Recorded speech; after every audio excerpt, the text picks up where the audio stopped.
We're done. Okay. Okay. Good. Good evening, ladies and gentlemen. Welcome to tonight's meeting of the Policy and Resources Committee. I'll just read out the usual introduction. This is a public meeting, and members of the public and press are permitted to report on the proceedings. Reporting includes filming, photography, making an audio recording, and providing commentary on proceedings. Please note this meeting is recorded and streamed live. These recordings are published on the relevant meeting page of the Council's website. By choosing to attend this public meeting, you are deemed to have given your consent to being filmed or recorded and for footage to be broadcast or published. If the alarm sounds, the premises must be evacuated immediately. Do not spend time collecting personal belongings. All emergency escape routes are clearly signed. Once you've left the building, the assembly point is in the High Street opposite the Guildhall. Members and other speakers are reminded to use their microphone when speaking. So that's that out the way. Right, we'll move on to the agenda.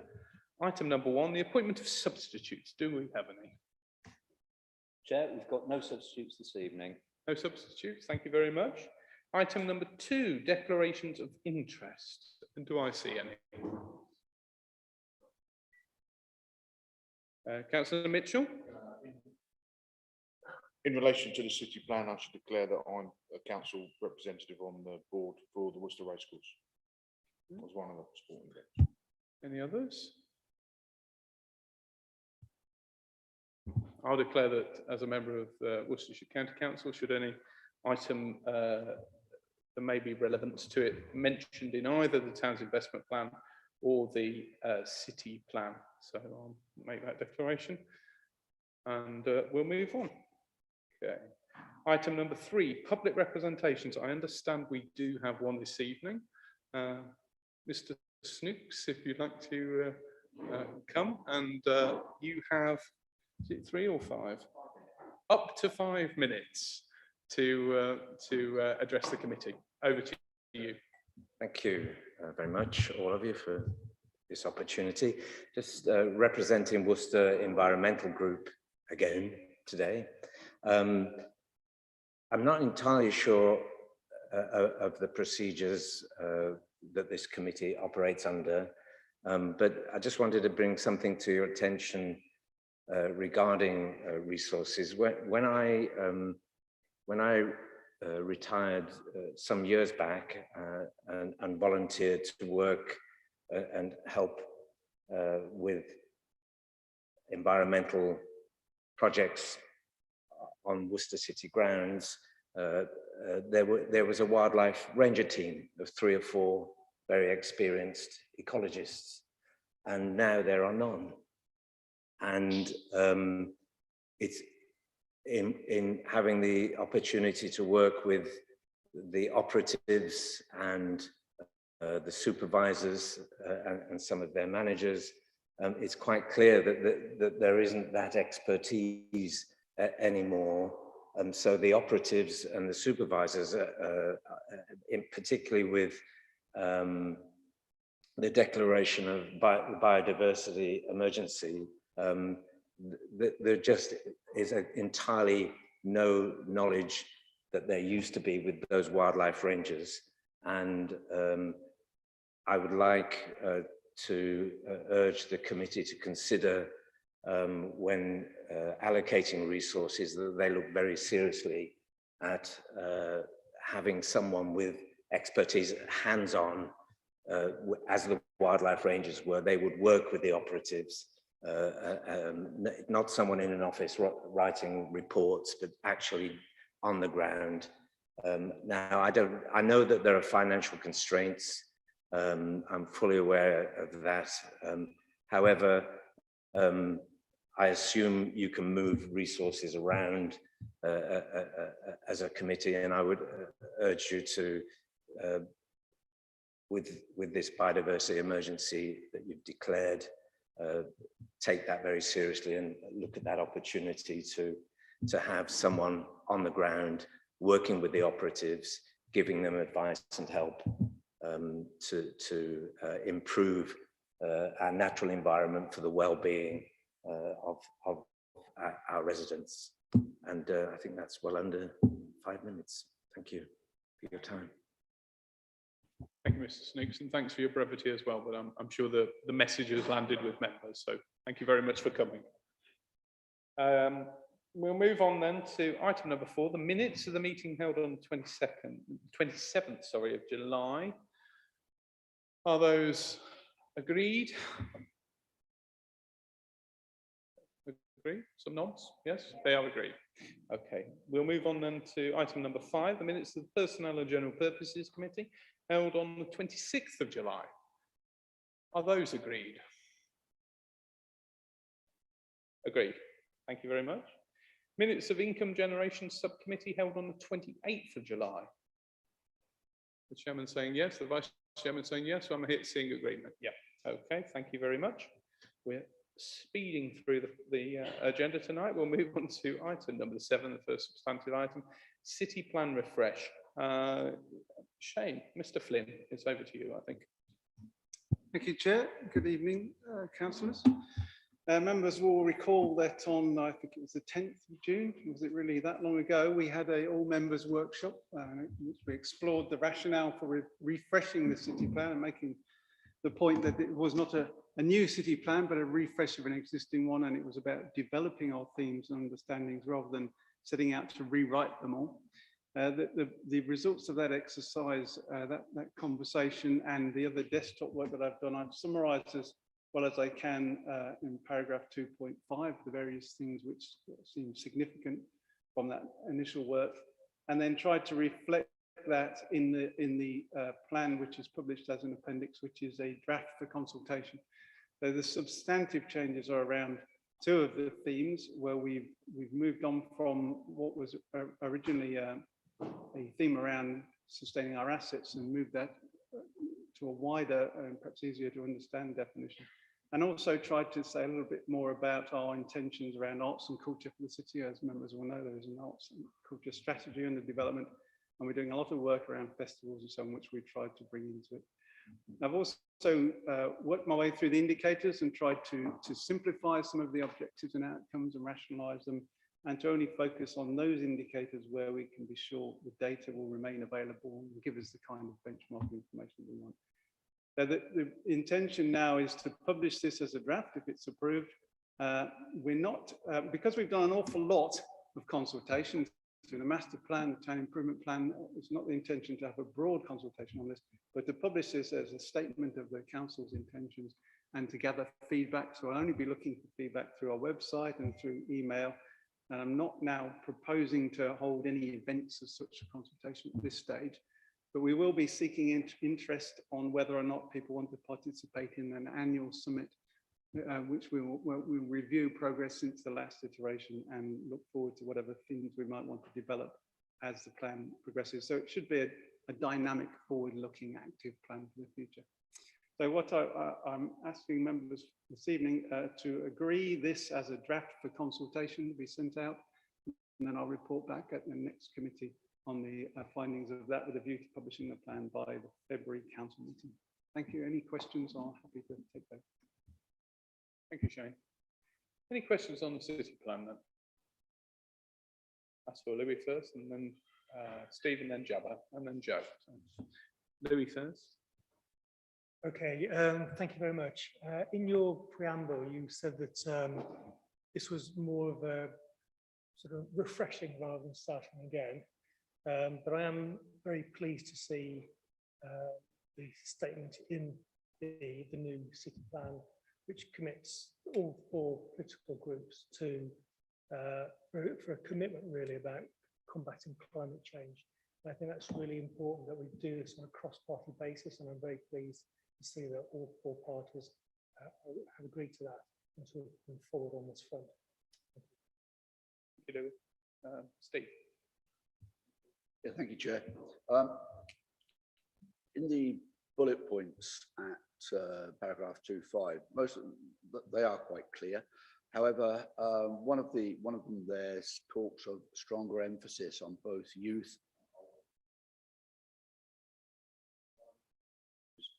Vague in any way, shape, or form. What I would ask is, do you have any ideas in relation to what areas that emphasis might take?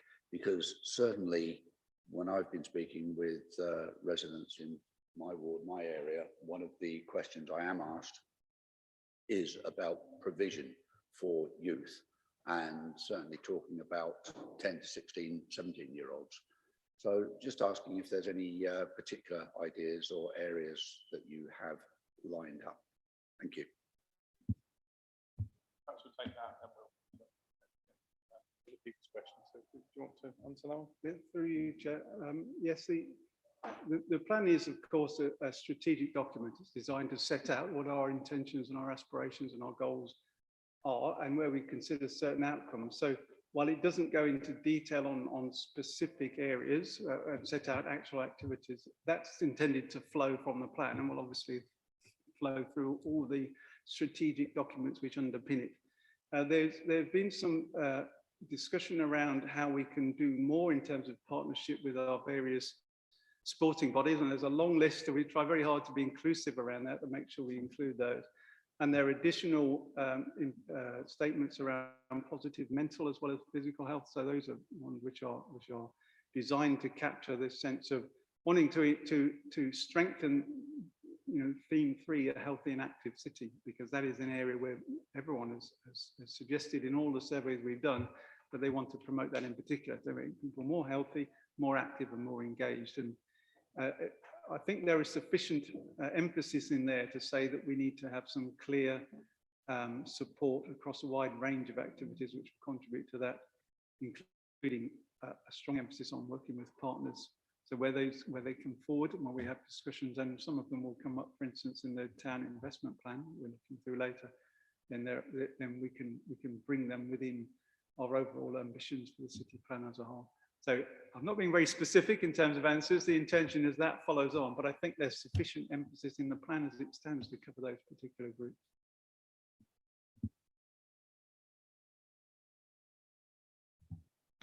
Thank you, Chairman. Broadly welcome the plan and refresh, and there's some interesting measures in there that we can be held accountable to, which are wide range. What I'm kind of proposing here this evening is just an additional section, possibly. I mean, it's really come to light over the past sort of 18, 19 months through the COVID period that how kind and caring city we are. So one of the measures I'm proposing that possibly the committee maybe add to is how kind and caring the city is, in terms of how we look after our most vulnerable, looking at the charity and the volunteer sector, and how well we've looked after our most vulnerable and the homeless, and it not only highlights how well we are doing in that sector, but it also highlights the amount of volunteer time and amount of goodwill that there is on offer in this city, and it's a measure that we can use as a tool to help us get better. Through you, Chair. That's an important point, particularly because there were measures around that in the previous iteration of the plan. And the problem that I encountered annually when trying to assess our progress in that area is that it was extremely difficult. I couldn't get to any concrete measures which really showed the extent to which people were volunteering. There was no reason to suppose they weren't. It was just not that I couldn't find anything which was sufficient. And it certainly didn't lend itself to any benchmarking comparison. So that's why it doesn't feature as a performance measure, but the principle of supporting and promoting volunteering remains within the plan. So it's only the measure that's been removed. But I think the intention is very much to continue and strengthen that partnership working with the third sector and voluntary sector and other groups as we go forward. Jabbar, are you content that we've mentioned it tonight, that if we do agree to do this, that this can be submitted as a response to the consultation and considered before it's approved? So rather than delay publication of the consultation, you feed it in as part of that. Yes, of course, Chair. What I was more highlighting about is that there is a huge charitable sector within the city that we need to celebrate and recognise and learn from, and I think that should form a basis of this faithful cities plan. Okay, thank you. Councillor Hodges, Jo. Thank you. First of all, this is a refreshed plan. It's quite difficult actually without having the original plan to know what refreshments there are. But as far as I can see, there's nothing in here that I would say is not good. And so if it is a change from the original, then it's obviously a good change.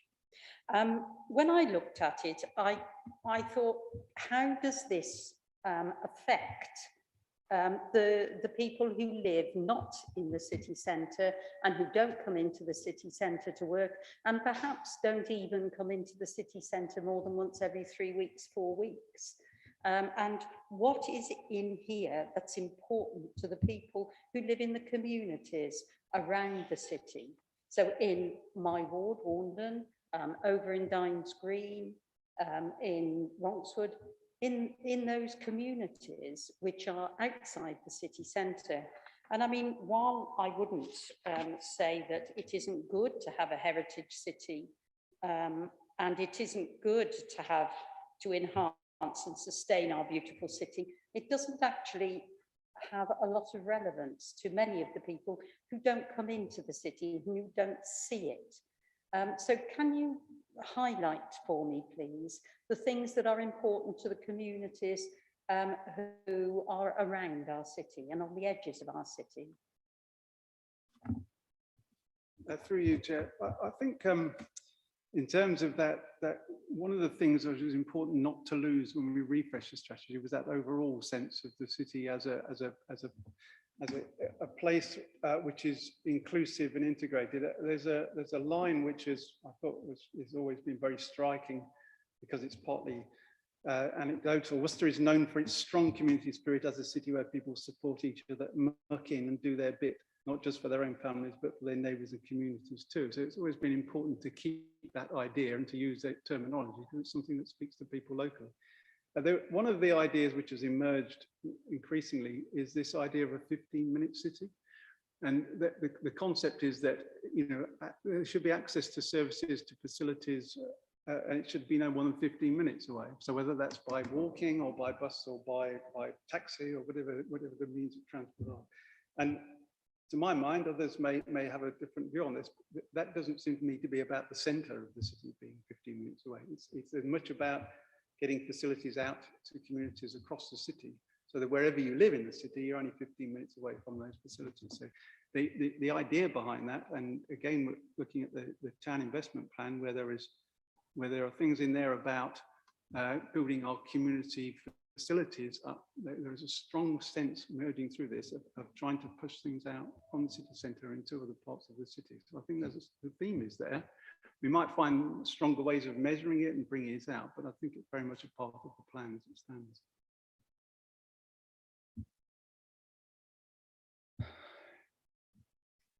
Thank you.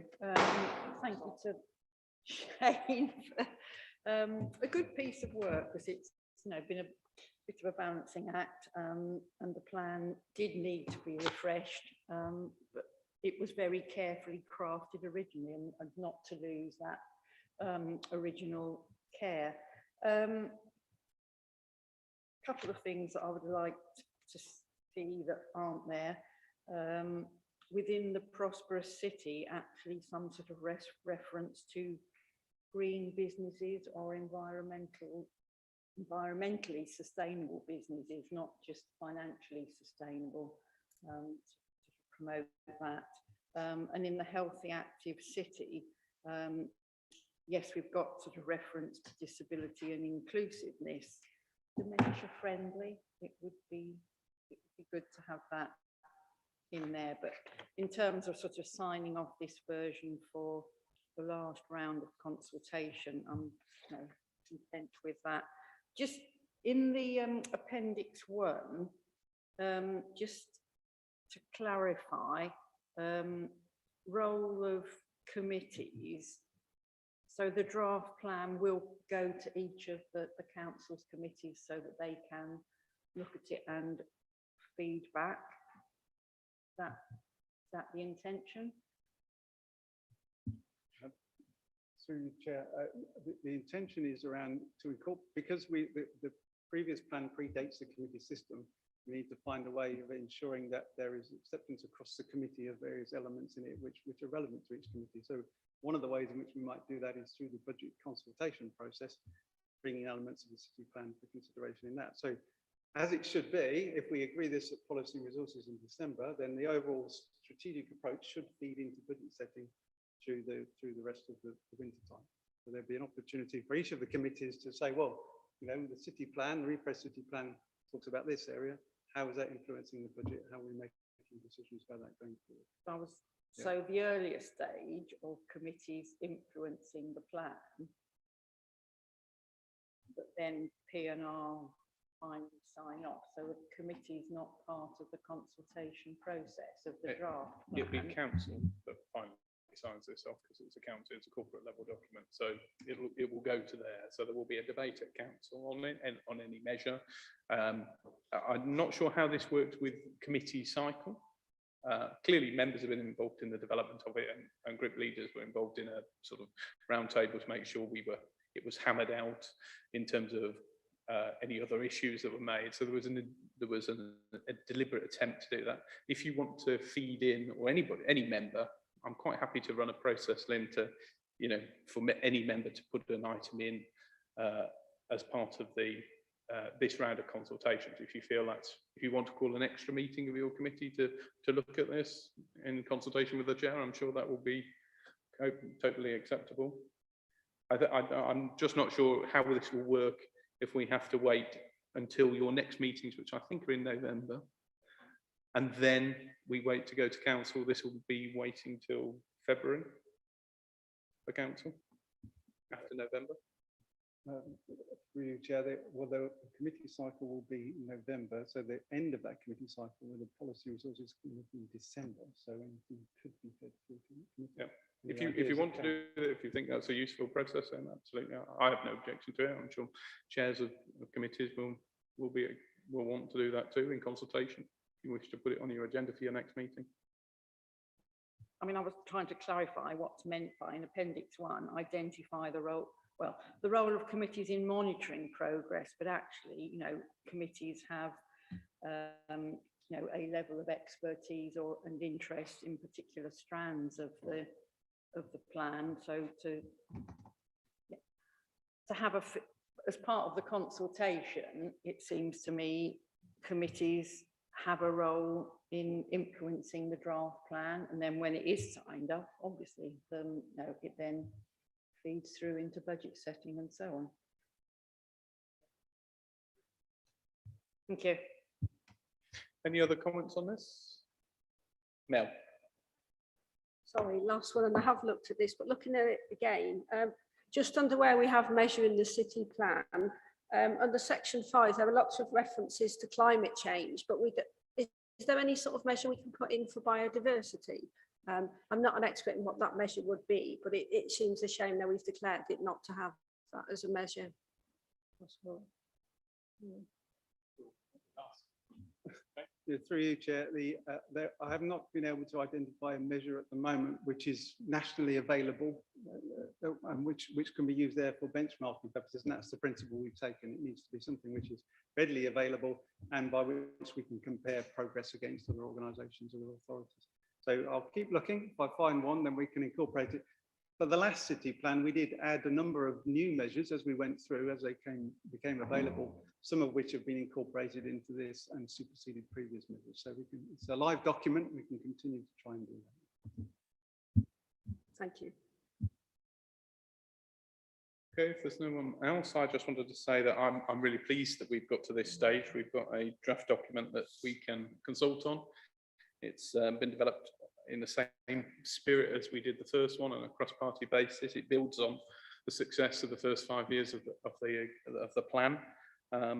It does show that we're continuing to be able to work together to see those issues that we share common cause on. And I absolutely, Louis started the debate by mentioning about climate change. Absolutely agree that is something where we're absolutely in agreement on. I'm glad to see it's baked into the plan. Obviously, this is part of the process. We've got an opportunity now for wider consultation, and as we've agreed, committees will have a look at this as well. So it won't be the last time this committee will see it or recommend it. I assume we will get it back here and then it will be recommended to council for adoption. So please, continue to engage in the process, as everybody has already. So thank you very much. Can we move to the recommendations then, that the committee approves the draft plan for consultation? All those in favour? Anybody against? I think that's unanimous. Thank you very much. Thank you very much. We'll move on to item number 8, the timetable and process for the preparation of the budget and the MTFP. Shane, you're doing a lot tonight, Shane. I always like to be busy, Mark, you know that. This is a very straightforward paper. It's now a familiar process. It's, I think, it'll be the 4th cycle, it must be, as I've now been here 4 years, and which sets out the process and is now a standard process. All it simply does on this occasion is bring to your attention that the first kick-off meeting will be on the 7th of October, and we'll have our usual all-members meeting. Chair, is it okay if I ask for a quick show of hands on this point? Yes, As to whether members would prefer that to be a meeting in person or a virtual meeting? Generally, would people have, could you give me an indication as to whether members would be happier having that as a face-to-face meeting as we have had in the past? Generally welcome that? Or would we prefer an e-version via Zoom or Teams? 50-50, okay. Well, I will continue to think about that. Okay, thank you. That will be the kick-off point, and then the other point here is to introduce, of course, we have an additional committee, which is the Health and Wellbeing Committee, which is incorporated in this process for the first time. Other than that, the timetable is as per usual, and hopefully we will get through the process as we have done very smoothly and with lots of contributions and help from you all in terms of setting the budget in advance of next February. Thank you very much. Any questions on the process? If not, well, we've been through it 2 or 3 times now, and it's rolled forward, so I guess people are pretty au fait with it. Oh, sorry, Councillor Denham. Yeah, sorry, I think it might just be a drafting error. In paragraph 3.4, the committee meetings taking place in January are listed. Health and Wellbeing Committees on the 7th of February. And obviously we'll want to participate in the process. I mean, it is listed in the table in 3.1. I would hate for it to be omitted just because it happens to be the day before P&R, so the Health and Wellbeing Committee in that cycle is on the 7th of February.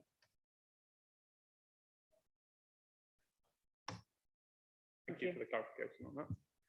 Okay, right, well, we are asked on this one to that the committee approve the proposed process and timetabling for the budget and the MTFP.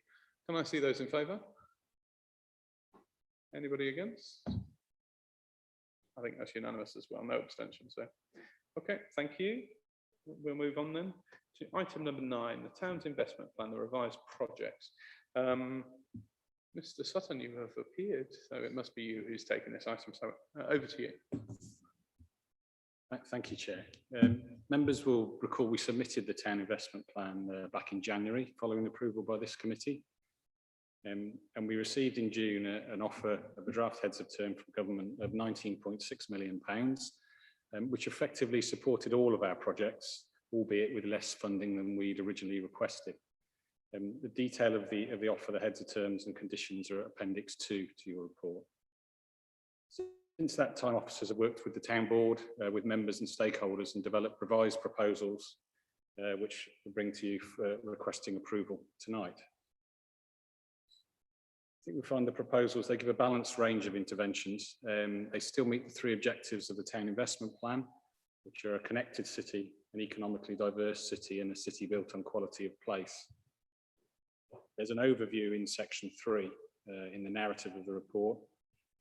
There's also a summary table for you at Appendix 1 of the report, and the full details in Appendix 3, which are the documents that we will propose to submit to government.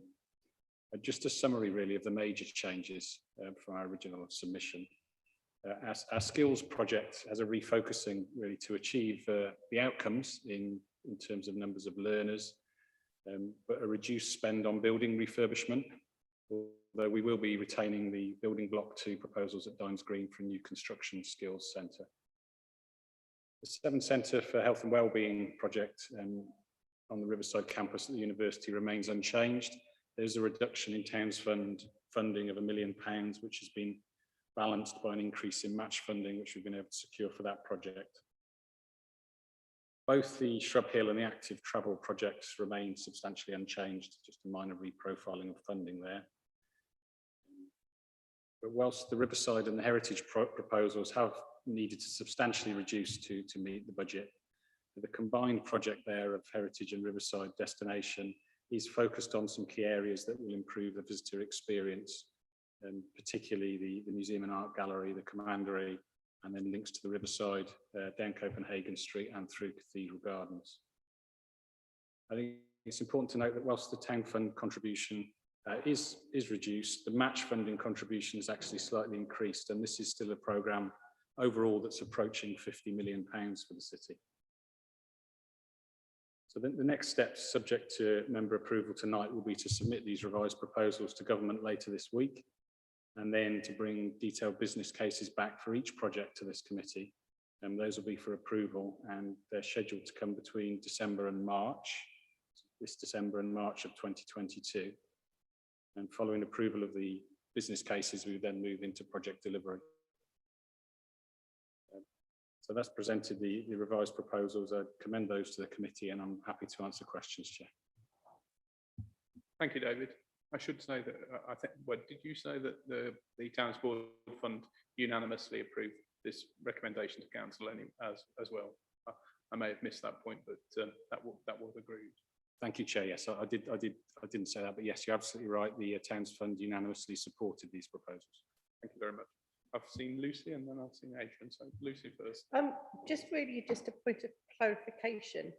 1.2, should it not be chair and vice chairs as well as the managing director to just see if there's any minor changes in it?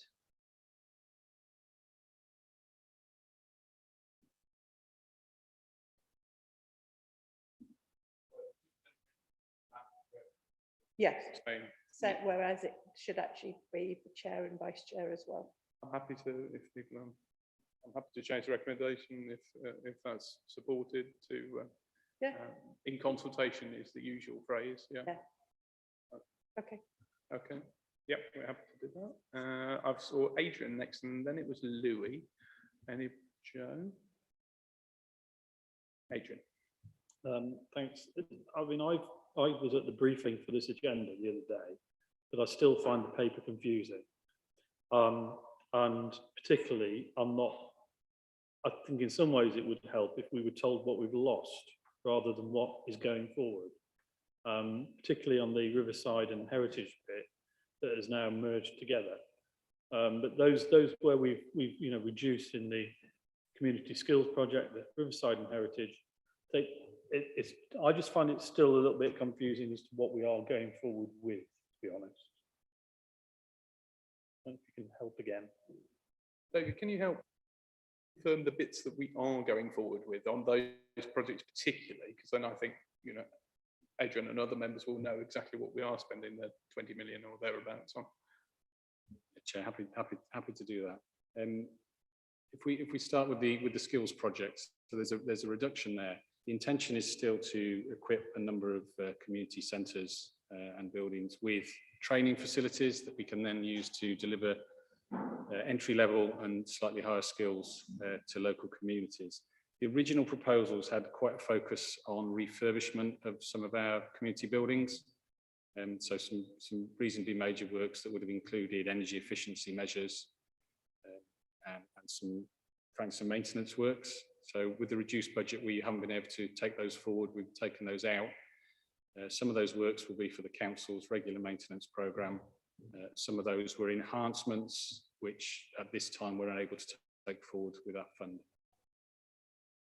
As I said, we retain the building block, which is the major piece of construction within that, and the training centres at the local centres.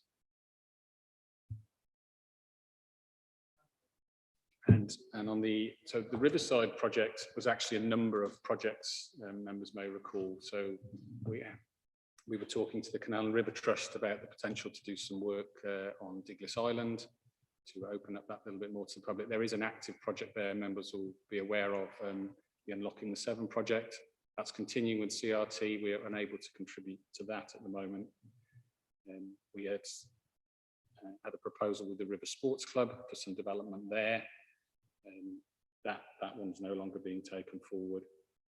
We were also looking at some works on the Resonate Parade and potentially some enhancements to the cafe and the play area.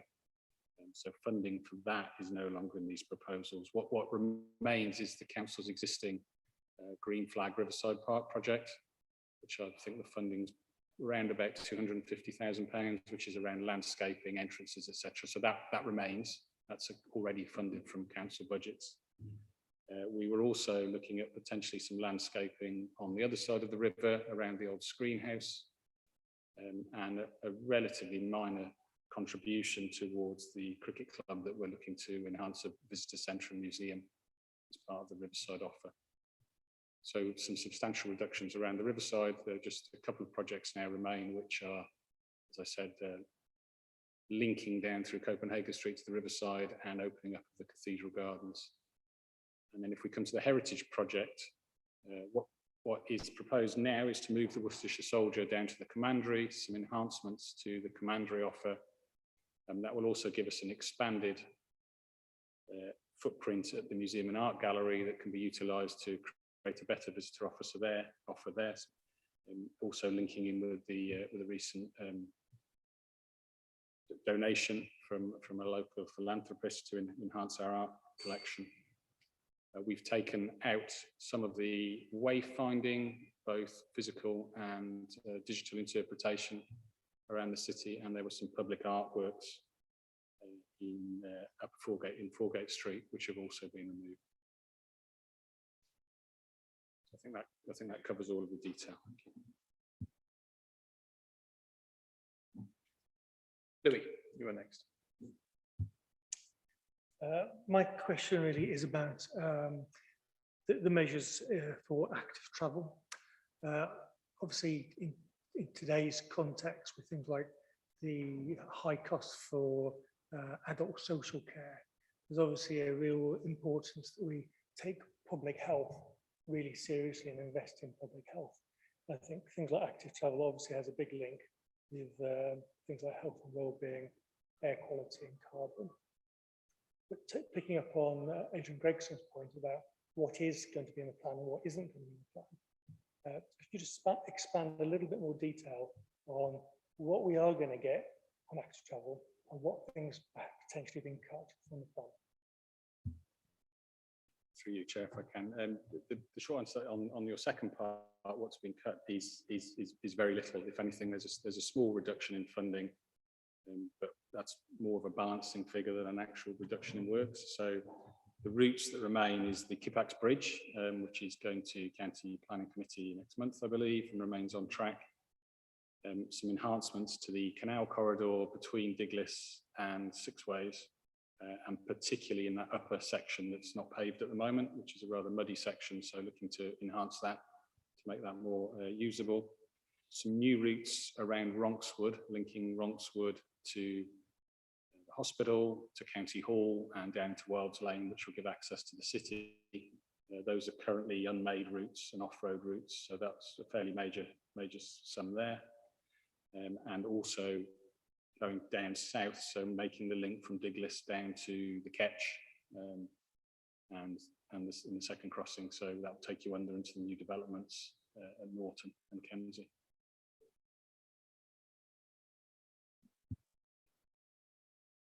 Thank you.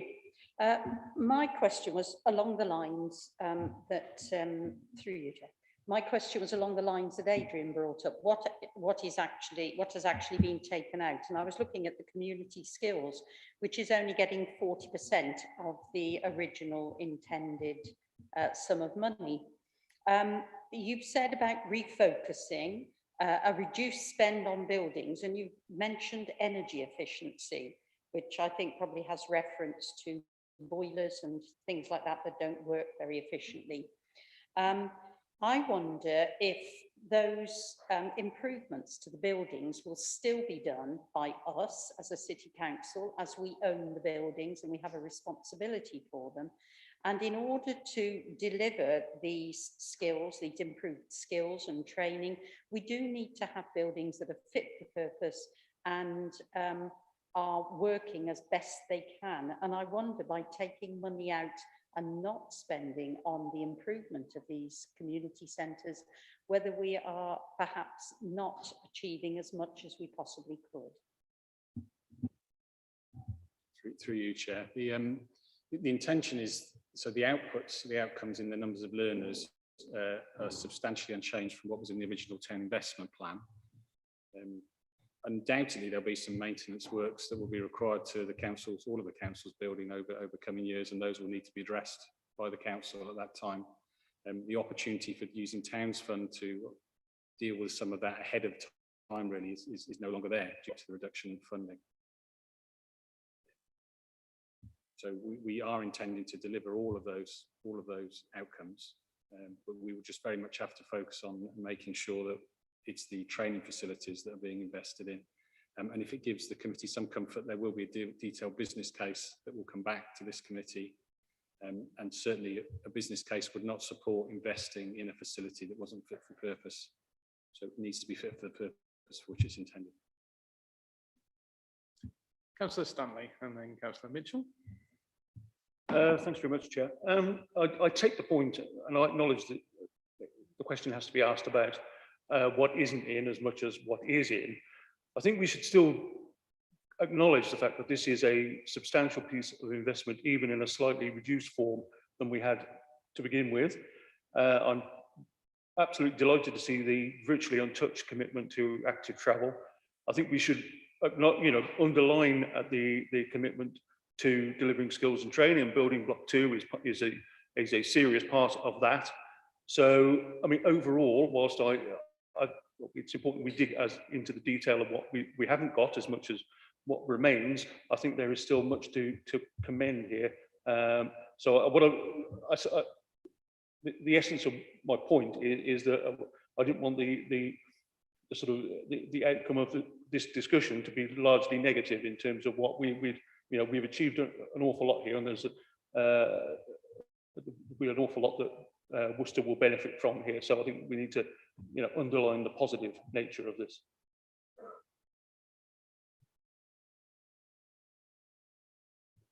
I don't really want to repeat what Councillor James has just said, but there's £19.6 million invested into the city, into some of the areas we need. So active travel, into skills for local people. It's 70% of what we bid for. And I think officers should be commended for the work that's gone in to achieving such an investment into this city, which will benefit everyone across the city, whether they be cyclists, walkers, or someone who maybe learns a skill and gets a job as a consequence, or someone who goes to see the new Worcester soldier in the commandery. It's all positive news. Obviously, it would be fantastic if we'd got 100%, but most people would take 70% of something as opposed to 100% of nothing. So, yeah, it's great news, and officers should be commended for the sterling work, because writing a bid of this magnitude does not come easily and takes time. So I'd like to thank them. Yeah, I mean, I just want to make a comment about that, really. There's no doubt in my mind that this is a massive investment in the city, and recognition to the officers who put the bid together, but also a welcome recognition of the city and where it is and where it's going. And this, with the High Street Fund and the arches and so on, these things are building up, and I think it's great. I just think that, you know, when you get a paper like this, which is got kind of complex, especially when not all of us have been around the table of the Towns Fund board to see what is going on and what's not going on, it's important that we understand the bits that are going to suffer. And in my view, it looks as though those areas where we were most interested in making sure that the community skills and the levelling up agenda it comes through, then that's what we are seeing in the final outcome. So I'm very pleased with that. Thank you very much. I mean, I have to thank you for saying those things, because I was going to make those points myself. I mean, this brings together, I think if my maths is right, we've got 41.5 million pounds or thereabouts in recent years in regeneration funds, and any of us who've been around a long time know we've never had that sort of money, never, in Worcester's history, in terms of, well, certainly recent political 30, 40 years of political history here. I remember before I was a member, I was an officer in a partner organisation when we were trying to bid for an SRB of £2 or £3 million, and we never even got off the ground in those days. So this is fantastic investment, and I'm pleased that we are focusing the money on people and on the lives of people, hopefully when we make the greatest impact. And the things that have been trimmed from the £28 million bid we put in are actually things that are, in the main, I suspect we will still do. So the investment in the community centres, they're our community centres, they're our assets. We will want to improve them, and I'm sure that there will be cross-party support for continuing their improvement. And the same goes with the Riverside. We've invested massively in the Riverside over recent years, and I'm sure that is something that will continue to happen. But this is great news, and it is good to see the continuing support for this. I would also give a little trailer, of course, that we are still eligible for the Levelling Up Fund, which is a further up to £20 million that Worcester has been identified as a priority one for. So we'll be, you know, well done to the officers for doing so much work, but there's another dollar just coming down in terms of hard work and another set of projects that need to be developed around that. So great news for all of those and for the regeneration of Worcester. With that, we are asked to formally, let me just get this right. Right, we're asked to approve the proposed projects confirmation tables for submission, to delegate to the Managing Director. We changed this in consultation with the Chair and the Vice Chairs to make any minor changes to the documents prior to submission on the 10th, and to ask officers to proceed to prepare detailed business cases for each project. Can we take those on block? Yes, Jo. Could I just say that as I talked about the community centres, it came to mind that maybe I should have declared an interest as a trustee of WCT. I mean, it wasn't a specific question about WCT. It was generally about our community centres, but maybe, you know, for clarity, I should declare that interest.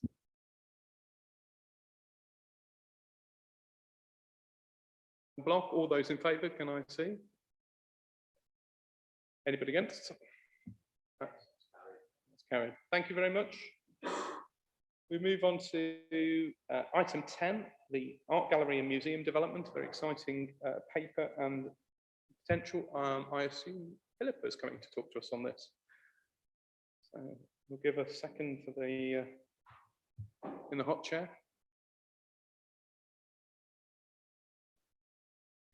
Over to you, Philippa, if you want to guide us through it. Thank you, Chair.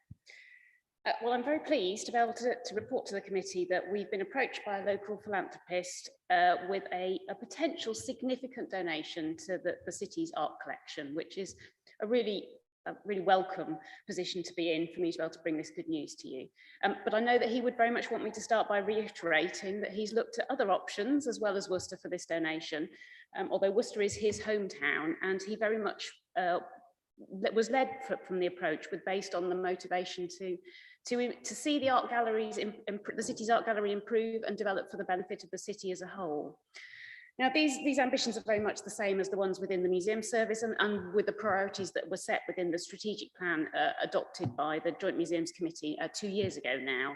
So our plan had identified that the art gallery and museum building had not seen major investment in the public side of it, but really since the 1990s. So we're talking several decades now since the last major investment had been in the space. And while the temporary exhibition programme is very successful, very popular, and in fact, we've had the two most successful exhibitions over this last 2 summers, other facilities such as the lift, the toilets, space for things like retail, refreshments are in real need of updating now. And our potential donor has pointed this out very strongly to us, but this is definitely in agreement with our identified need for development for the building as a whole. Phase 1's developments for improvements for the building, which we've literally just heard about in the town investment plan, gives us that opportunity to move the Worcestershire soldier displays, which is about 1/3 of the space of the Art Gallery and Museum, down to the heart of the Worcester's heritage venues down at the Commandery, where I think it will have a natural synergy with the audience to the Commandery. And that gives us the opportunity behind it to develop a historic art gallery, which is our most requested redevelopment by our visitors, and to improve the exhibition space all round at the Art Gallery and Museum, really with the ambition that we develop much more of a creative hub within the north end of the city, which is turning with many of the business, independent businesses at the north end of the city, and indeed the university and the work done on the arches, to be really quite a creative end of town now. It's also this moment is the opportunity for us to start to consider further phases of development for the Art Gallery and Museum, and gives us that chance to review again the use of the ground floor of the building, alongside a consideration of what the council's office needs are really from the 2020s onwards, shall we say, a modern office space. At their last meeting, the Joint Museums Committee approved the setup of a charitable body for museums. So this would be running alongside the current governance in order to support the museum's fundraising work specifically. And the establishment of that body needs P&L's approval to progress it. What the aim of this charitable body really is to do is to fundraise for developments for the museum service. A charitable body itself will enable individuals, including our philanthropists in this case, to access specific tax management benefits that are only available through charitable giving. And now a development charity alongside a civic museum service is quite a common model. So we're reflecting a position that many have shown a position before us. So we can learn from best practice elsewhere. But it is important to note within that this is not a proposal to change the governance of the museum service in any way. Strategic planning for the museums will continue to be overseen by the Joint Museums Committee, and staff will continue to be local authority employees. They won't be employed by the charity. The reporting between the Joint Committee and the charity is really important to be set up appropriately to make sure that communication and reporting works well. And we have a working party and external advice ready to start work on this if it receives approval today. Our philanthropist has set us a deadline of December to have this charitable body in place, so we do have somewhat of a pressure on us to make sure we can achieve it in time if we're going to go ahead with it. So at this point, I'm asking you to consider the appropriate arrangements to be undertaken to establish that charity and to agree the terms with this donor, including the commitment to future phases of improvement for the Art Gallery and Museum, including a property accommodation review, which would return to this committee next year. And the really idea is that those two strands of work would start to kickstart the improvement of the Art Gallery and Museum for the benefit for the city as a whole for the future. Thank you very much, Philippa. Can I start by saying just what a fantastic opportunity that this donor is giving us, and just how I'd like to publicly record my thanks to them for this generosity and foresight.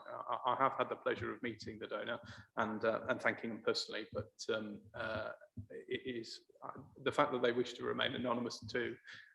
Just shows the strength of character. So I just wanted to put on record that my personal thanks to that. Lucy, you wanted to come in? Thank you. I certainly welcome this most generous donation, and to thank the donor for his generosity. The Joint Museum Committee agreed, as Philippa talked, agreed at our last meeting to support a charitable body to be set up with charitable trustees.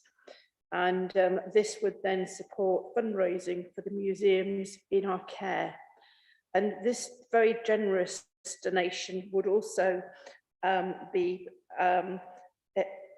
able to see our permanent displays strengthened, particularly around the British Impressionists around late 1900s, early investments in the fabric of the building as well. This ambition for the development reflects really the priorities that Joint Committee has set around the strategic museum plan as adopted by the Joint Committee in 2019. And also this donation will also kickstart the development around the museum first mooted in 2014. And also the moving of the Worcestershire Soldier to the Commandery will also free up space. It certainly is exciting times at the museum service, and I again would like to thank the donor for his generosity. Thank you, Lucy. Next, and then. Thank you. I'd like to add my thanks as well. I think it's fantastic that someone feels so loving towards their city that they're prepared to donate this generous sum of money and donate it in this way that all Worcester people can benefit from. My question, it was just about the moving of the Worcester Soldier to the Commandery. Now, as we know at the moment, you can go into the art gallery and you can see the Worcester Soldier exhibition. And I've taken my grandchildren lots of times and shown them the medals. And you know, it's a very interesting part of the museum. And we enjoy walking around and talking about what a soldier's life was like. I just feel that if it's going to the Commandery, will it now not be seen perhaps quite so much? Because you have to pay, of course, to go into the Commandery. And so you will have to pay to get access to this part of the museum. I don't know whether our Forces champion has got any views on that. Perhaps the fact that, you know, it's not so accessible. It won't be so accessible as it will be charged for. Philippa, do you want to give a view on that?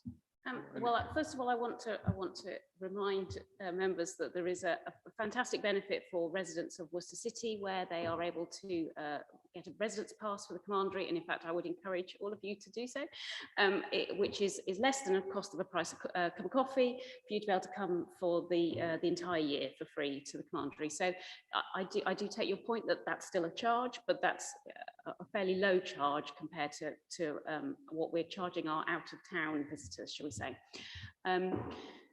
You are absolutely right, yes, that obviously the Commandery is a chargeable venue, but what that does give us the advantage of is it gives us an income that can then be put back into the development of the displays. One of the concerns I have at the moment with the current Worcestershire Soldier displays is that they're nearly 25 years old, and that lack of investment is becoming rather obvious.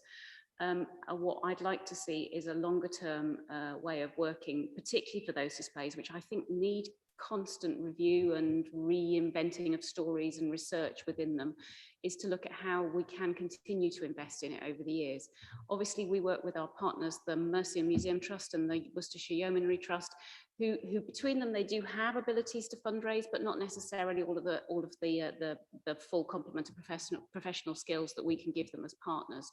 So together, I would hope that we will be able to look to a future that would enable those displays to develop and improve over the years, rather than, as we have had, where we had a fabulous new display go in 25 years ago that then has been rather stuck since. Just to adjunct to that, if I may, as chair, will the move enable any additional space for the Worcestershire Soldiers? Because I know that in the Mercian Regiment, I was told that we had less than 10% of their collection on display. Will they have any more space when they move? So sadly, no, we haven't got the ability to give them more space, but what we have got the ability to give them is more a kind of a more variety of space, I would say, which gives the ability to tell the stories in potentially more interesting ways. So one of the things the Commandery is brilliant at is some quite atmospheric spaces where you can come face to face with specific stories, which is something which is quite hard to do within a big lofty art gallery as it currently is. So I think what it gives us the opportunity is to revisit the sort of stories that we're telling, and to pull out much more of the human interest side of the military history, which I think will make it a wider appeal across all audiences. I too would like to welcome this donation. During the chairs and vice chairs briefing, it was sort of alluded that maybe this would be perhaps the start of the charitable trust development, and perhaps other charities, other donations will be made to this trust. And one thing I was wondering about was, certainly within the remit of this particular donor, they seem to be very keen on the 19th century British Impressionists. But one thing I was wondering about, when the new charitable body is set up, whether we can write something into the terms of this new body, that we will not only be looking at these British Impressionists, but also new and emerging artists as well, because obviously there's a lot of small businesses and new artists that I think we'd all, I guess as a committee, would love to try and support in the future as well. So having something like an annual commissioning of a piece of artwork or competition or something like that would be really good for spreading the arts message and supporting small businesses. Absolutely. I should say that the emphasis on the British Impressionist period has come from our own push rather than specifically from this donor. Really, that's with the idea of getting us in a position where we can move the presentation of the art gallery from a local position to a much more regional sense. But the beautiful thing about that period of history and that period of art history is it really shows how important the Worcestershire landscape is to art generally. And I think there are many contemporary artists working within around the county now who would also be able to follow in that tradition, and it gives us a jumping off point to then take it further. There's real opportunities, particularly if we start to talk about a creative end of town, there's real opportunities for us to look at quite significant commissions across the area, which would be fantastic, I think, for the city as a whole. Being any other hands, so we'll move to the. Oh, sorry, there is. Oh, sorry, Mel. Sorry, I apologise. Yeah. I couldn't see that. No, yeah, thank you. Sorry, we've got to say as well, on behalf of the very small Lib Dem group of two, just a huge thank you to the donor. We're very pleased. Thank you. That's all. Thank you very much.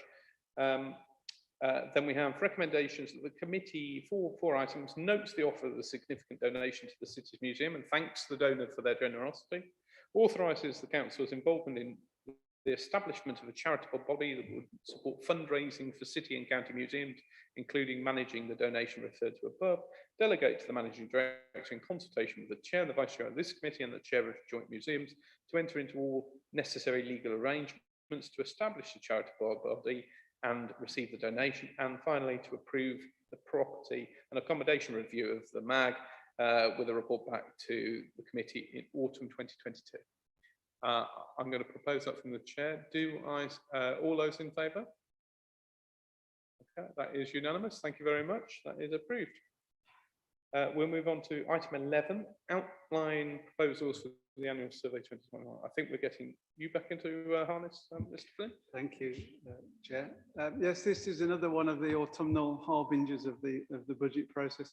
We start to talk to people in the city as to how they think we did last year, what things they'd like to see different coming forward, and what their views are in terms of changes to spending. The format is very familiar now, but every year we try to do things slightly differently to increase. We've done a very successful track record in getting responses, but we try to increase that every year. So this year we're planning to do a little bit to target some of our communities by publishing hard copies in Urdu and Polish in the first instance, and we'll look at developing other languages as we progress, and we see how those go. And we're intending to produce some leaflets in all 3 languages, including English, to to do some leaflet drops at community centres and in local areas to try and see if we can target those areas where we've not had a great many responses, or where responses haven't been so great in the past, to see if we can influence that in some way. So we're trying to do some extra things. We're not proposing to run any events this time. The events we ran last time were of limited success, but we may return to that in the future if that looks like a viable option. Otherwise, it's a very familiar survey. We've only retained 2 of the COVID questions that we had last time, which are on page 72, around things that people would like to see continue, and also things that people think would help Worcestershire recover from the COVID-19 pandemic, because obviously that's an important part of our budget setting for this coming year, in terms of how we fund and resource our recovery activities. That's it in a nutshell. Any questions from members I'll happily take, but otherwise I'd like to get this one out to publication within the next couple of weeks if I can. I'm not seeing any, so I'm going to move that from the chair then, that the committee approves the proposed annual survey for consultation timetable for 2021. All those in favour? That is unanimous. That is therefore done. Thank you very much. Item 12, member champions. Who is taking this paper? Sean is going to come and do this. We'll wait.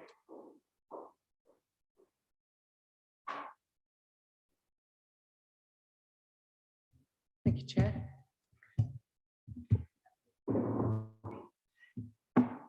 It's almost seamless. Members will be aware that at Council earlier this year, there was a motion proposing a new member champion be appointed. And this was a member for children and young people, a member champion for children and young people. And at a recent meeting of this committee, members reminded us that we should be bringing forward that proposal for the committee to vote on and appoint that champion. And under our constitution, I'm satisfied that that can be a function of the Policy and Resources Committee. And that's consistent with our appointments to outside bodies. And it's also consistent with the way we've dealt with member champion appointments before. And in putting together a committee report, we took the opportunity just to recap where we are with member champions, in case members wish to understand the current arrangements we have in place and refresh our memories really about the champion roles, which can still be considered current insofar as they're still live, they haven't been revoked, they haven't been superseded. And also just a bit of a recap of the approach taken by other local authorities in relation to member champions. It's not a specific role recognised by the Local Government Association, for example, but they do actually have member champions themselves. So whilst they don't have a sort of paper on member champions or position, they do use member champions as a mechanism. And I note that our council, it's a process that goes back some years. And in looking to sort of pull it together and explain what is a member champion in the context of our committee system, where we obviously have committees covering such a wide range of functions already, I look back at our previous constitution review and noted that we had draft terms of reference for member champions, which had been mooted by a constitution working party and never got over the line. And I looked at those terms of reference and I looked around at other local authorities and I satisfied myself that they were broadly on point, and they covered the role of a member champion, which is an advocate, as far as I see it, operating elsewhere, somebody who makes sure that there's a good interface on a topic between the work of a committee and the work of officers, but necessarily in our committee system would cede any actions or activities then over to the committee which had responsibility for that area of work. So in this report attempts to do 2 things. One, it invites the committee to appoint the member champion for children and young people, but it also invites the committee to endorse some terms of reference, role profile, if you like, for member champions, so that we've put that on file and we've got a bit of clarity going forwards. Thank you very much, Sean. And I did mean to start your contribution by congratulating you. I think this is your first committee following your appointment as Director of Planning and Governance. So congratulations on your new role.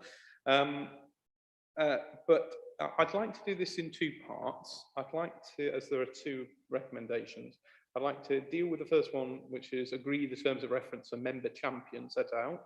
and recommend to council for the adoption to the constitution. So if we can deal with that, and then the second point, which is about the specific children and young people's members champions. So if we can deal with the first item, I just think pulling these two things apart is the way forward. So the principle and what's in the member champion protocol.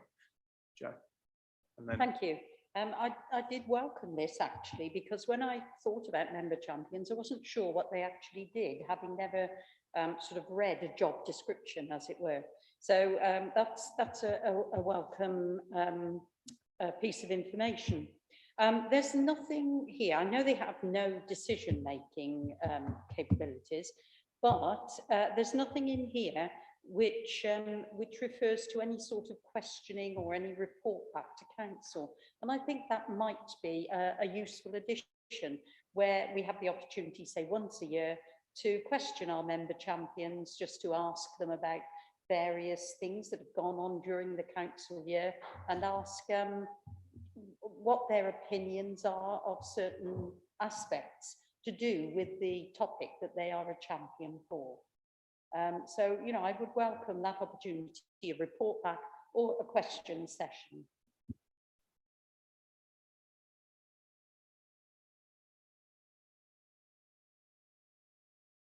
okay, so that's proposed, and Sean, do you have a view on that? Is that... Chair, I just wanted to clarify whether we actually thought that section 5 deals with that, or does it not deal with it sufficiently? So it currently says reporting. Member champions may be asked to provide, we could, you know, if you wish to strengthen that to shall be asked, to provide the Policy and Resources Committee instead of full council with a summary report of their activities annually, which officers will support in preparing. So I suppose there's a question about routing. I thought it would be within the remit of this committee, but obviously that is a matter for you members. And I put a may, not a shall. So those are perhaps points to consider. Thank you. Yes, yes, shall be asked to provide. I'm not sure about policy and resources. I think maybe it would be better to provide it for council, because then it gives every member the opportunity to ask questions.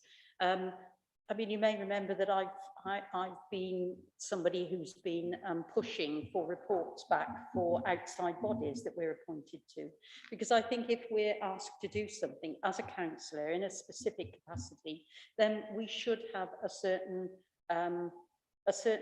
commitment to answering questions and to providing information about that role that we've taken on. So I would be happy to, shall be asked to provide the council with a summary. To be questioned, or do you want that as well? Okay. Councillor Gregson is desperately coming in and trying to help us out here. Yes. Can I second Joe's proposal? Yeah, that's great. And talk to it if you want, or expand on it. What do you want? Sort of, in the sense that, is there something we could say that the member champion could be subject to questions at council in the same way as leader is, or chairs of committees and so on? I would have thought once a year would be enough for me, but you know, we don't want to put them all off. I think you know, the reporting mechanism I felt was suitable to PNR, and if there's a direct questioning on an annual basis, maybe that's, I don't know. Perhaps Sean could take these kind of comments on board and come up with something. I think we need to give her a clear steer. So I think I'm hearing an annual report to council and an annual opportunity, I think, is a compromise for the champion to be questioned, and we could maybe rotate those through our council. So, you know, we have a number of council meetings. Would that be, do you see any problem with that? I've got you, Chris, I'll come to you in a moment, but if that's the recommendation or the proposal, shall we say, the amendment. Constitutionally, it presents no difficulty. We can address any amendments to the Constitution about questions. I think you would want to take a view, members, about whether that's sort of how we deal with that in the context of an ordinary full council meeting, where typically questions come forward as standalone questions as opposed to in response to reports. We typically do referral reports, but you know, it might be preferable to actually do it that way. It's more of an item where it's almost come through this committee first, but the questions go to council. Can I make a suggested wording then? That 5 changes, and if this is, I think I'm hearing this from Joe. Member champions will be asked to provide council with a summary report on their activities annually and may be questioned at council when that's presented. Is that acceptable? Acceptable, move and second? Does anybody want to speak on that? Councillor Mitchell? Yeah, thanks, Chair. Yeah, but it needs to be coordinated. So when is that report due? Because otherwise, if you're not, it needs to be a set time in the year. Because I mean, I report back regularly on what I do as the Armed Forces champion, but I don't write an annual report. I liaise very much with Shane on other matters on it. So if you want an annual report, by when and the format, otherwise you're going to get a rag bag from different people who have a different view on what a report's like. So, and I know we all do it anyway for other boards that we, well, supposed to do it for other areas you sit on, but you do get a reminder from Julian. So it would be useful to have it coordinated in a programme of your annual report comes in December, whenever, so it's coordinated. Otherwise you're going to get them left, right and centre. Yeah, schedule it. That's the amendment to the proposal that's been put, and I agreed and proposed and seconded. Are people in agreement to that? Yes, agreed. We agree that. Okay. Anybody else want to speak on? Sorry, Lynn, you want to speak on the paper rather than the appointment of the children's champion? Yep. Yep. Carry on. Yes, I mean, thank you to Sean. It is good to have the paper that sets out the role and the functions, and you know, the report as well. I must admit, I'm not sure I was aware of all the champions that we have. Just a further amendment suggestion to the governance or to the constitution. It's in no way to be critical of what is drafted here. It's in number 4 where it says a member champion may serve successive terms of office by agreement with PNR. I guess I'm happy with that, but a kind of a positive review when they're at the end of their term is to sort of make a positive, you know, review and a decision whether to reappoint the same champion, or given that, you know, the makeup of the council may be different at that point, that there are other people with sort of skills and interests that might want to take on the champion role and sort of pass it on to somebody else for a new opportunity.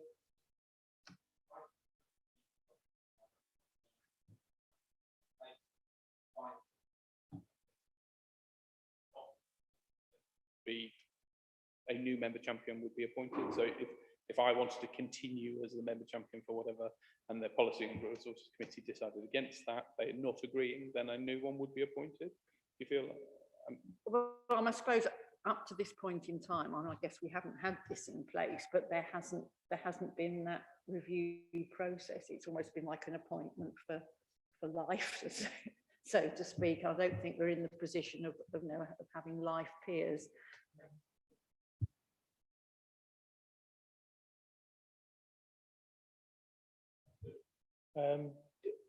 Lynn got in that question before I did, and I think it's a very good point, because I think the way it's worded at the moment, it sort of says normally will remain in office.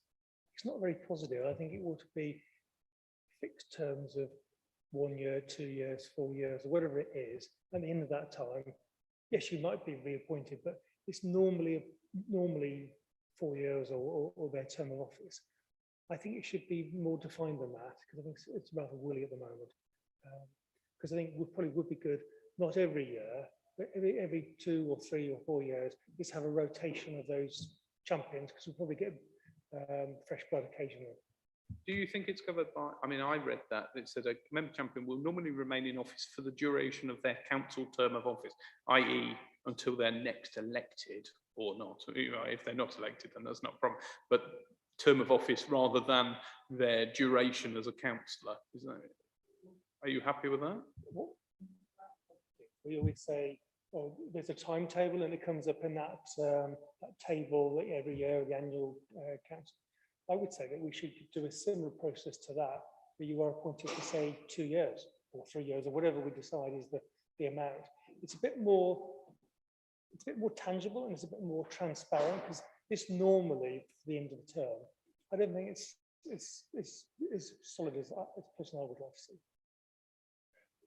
Just putting it out there for other people. I want to approve this. I want us to put it to it. So if you want to amend it, come up with some words if you want to do. Java. Thank you, Chair. Obviously welcome the news of finally being appointed, or getting to the stage where appointing one, having raised it on several meetings and having agreed it, you know, many moons ago at council.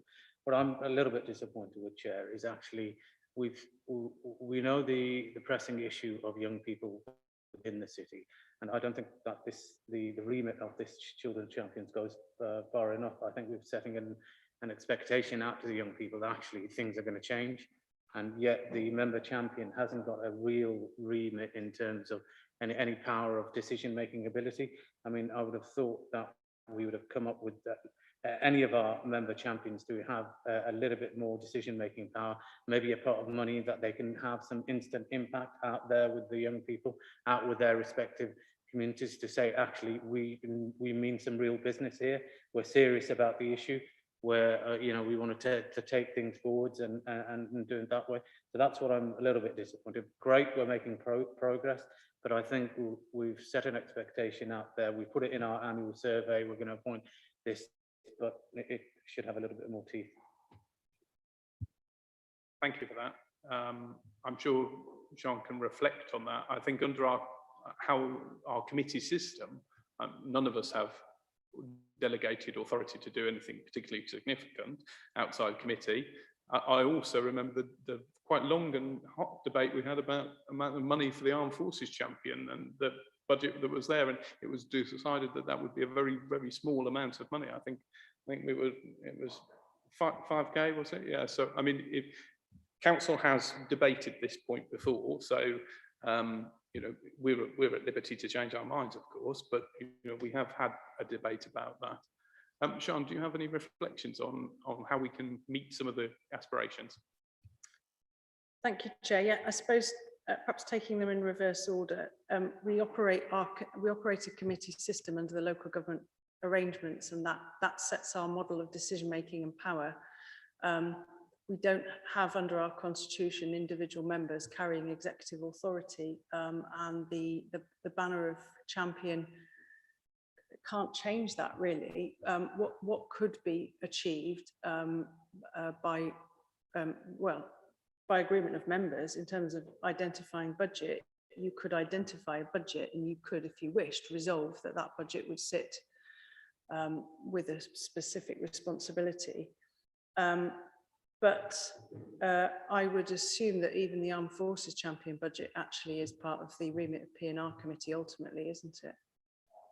My Chair, through you. Or my it's officer. in consultation or in delegation with Section 151 officer, any decision made.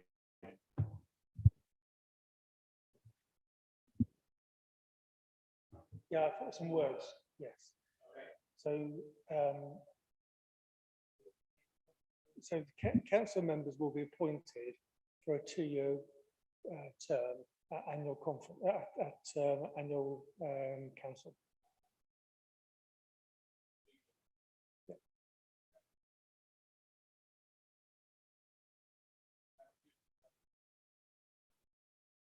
Anyone?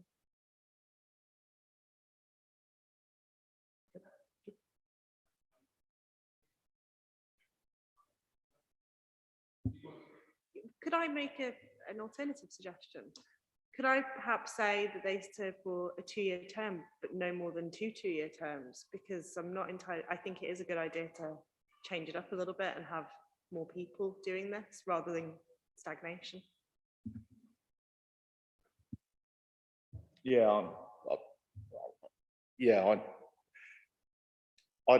want to remain as the Armed Forces Champion. I'm happy to stand up. I'm happy to be elected. But I don't know, maybe you've also got to look at the bodies that you're dealing with, and not everyone may be accepted by some of the communities or organisations that they deal with. They might want to retain someone because they're doing a good job. Being an armed force or being any champion isn't about doing it for 2 years. It's about getting to know the organisations and the communities you're working with, and then engage with them and make benefits or assist them in any way you can, whether it's even just engagement with the council. You do that in 2 years. 2 years, by the time you've got there, I assume everyone knows forming, norming, storming. Well, the amount of meetings we have, within 2 years, you probably may have only met the organisations once. It's taken me as a Worcester, what do they call it, transition Worcester. It's taken me 6 months just to get them to respond to an email. So I think 2 years stint, 4 years I could live with, but 2 years I just don't think you'll get the engagement and learning the trust and the understanding how that organisation works with it. For me, every champion is different with the organisations they're dealing with, but from an armed forces perspective, I would be vehemently against a 2 year stint. And I think most of the people I deal with in the armed forces community would not want someone flitting in and out every 2 years. They don't get to know them. It's built on trust, that organisation. And I'm not just saying I'm the only one that can do it. Other people can do it within the armed forces, I'm sure. But you need more than 2 years. Just to be clarified, I think Councillor Stephen was saying the term was 2 years, and then renewal at that point, potentially. Personally, I think that if the person was doing a good job, there'd be every right for them to carry on, subject to the agreements of council. I'm not so sure about the fixed term or the number of terms myself. But it'd be a change to 2 years. Okay. Councillor Gregson. It's really dangerous to create a camel in this process. That is the danger. But I did have a slightly different approach to this one. Go on. Which was that as long as it's clear that we understand, would the member champion would normally remain in office, say only for the duration of their council term of office, which is 4 years. And the other bit lower on would be that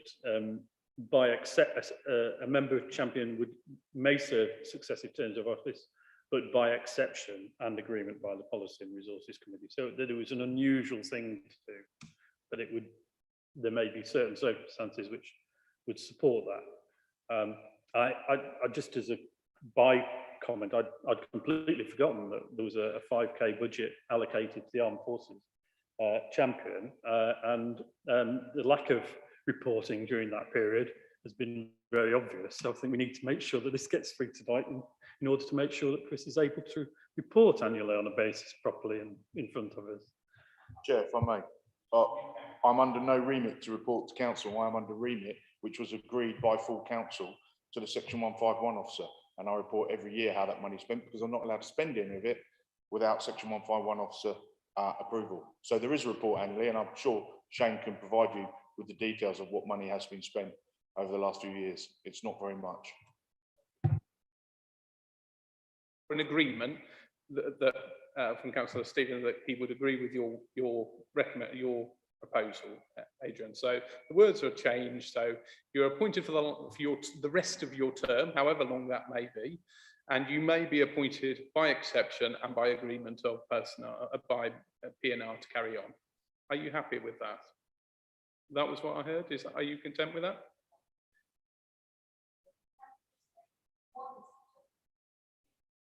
The term is whatever's left of your term. So in your case, Joe, it would be till next May or whatever, or mine, the May after, whatever it is. So you're appointed until you're re-elected. So that is so if you're lucky enough to be appointed in your first year, you might have 4 years. If you're unlucky enough and you only get appointed in your last year, you've got 1. And so it gives us a natural break. Just because I would agree with Chris that I don't think 2 years is long enough to actually get into this job and to do it properly. And I would say this about a lot of the appointments that we make here at the council. It really annoys me if I'm appointed on something for 1 year and then taken off it the next year, because sometimes the number of times that a group meets, you only just about get to know them, you get to know the cycle, and then whoop, you're taken off and somebody else is there. So I do agree with Chris there that I think it needs more than 2 years. And so that's fine. Yeah, when you're given this responsibility, you have it until the next election and for the rest of that term. Are we agreed on that? Yeah, okay, we're agreed. Nobody seems to be dissenting. We'll move on then to the second part of this, which is the appointment of a champion for children and young people. So, Councillor Gregson, you want to come in? You've got a nomination. I have, but I've got a point on point 4. Are we? Can I just test the water, Chair? Are we content that one member champion can be a member champion for more than one topic?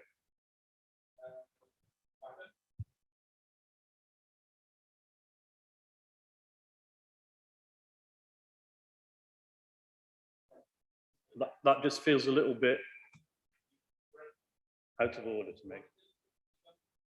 For the end of the first paragraph.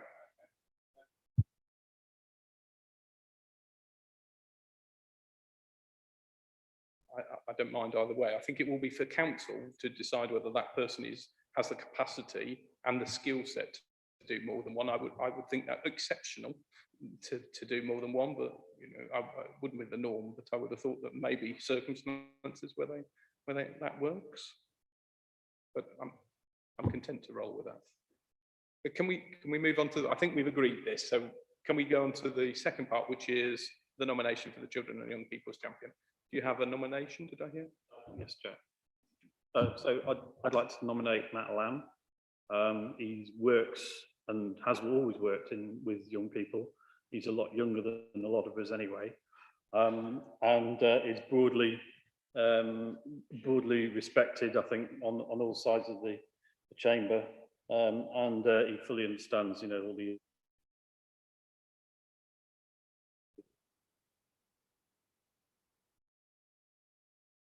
Councillors Griffiths or Councillor Riaz, in terms of the younger, there are younger, even younger members.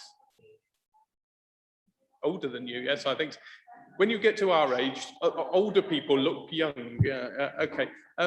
Right, we have one nominee. Am I seeing any others? If not, can I put that to the vote then, please? Councillor Matt Lamb is appointed the Children and Young People's whatever we're calling it, a member champion. Okay, thank you very much. Right, we will move on. I assume he has been asked and has agreed to serve in this capacity. Yeah, okay. Well, surprise. Any other business? I do not believe there to be any other business of sufficient urgency, so we will move into hopefully the exempt part, and I'd ask somebody to move the resolution that we do so. So Riaz, agreed. We thank the press and the public for their attendance tonight, but you are dismissed and allowed to go home and enjoy yourselves.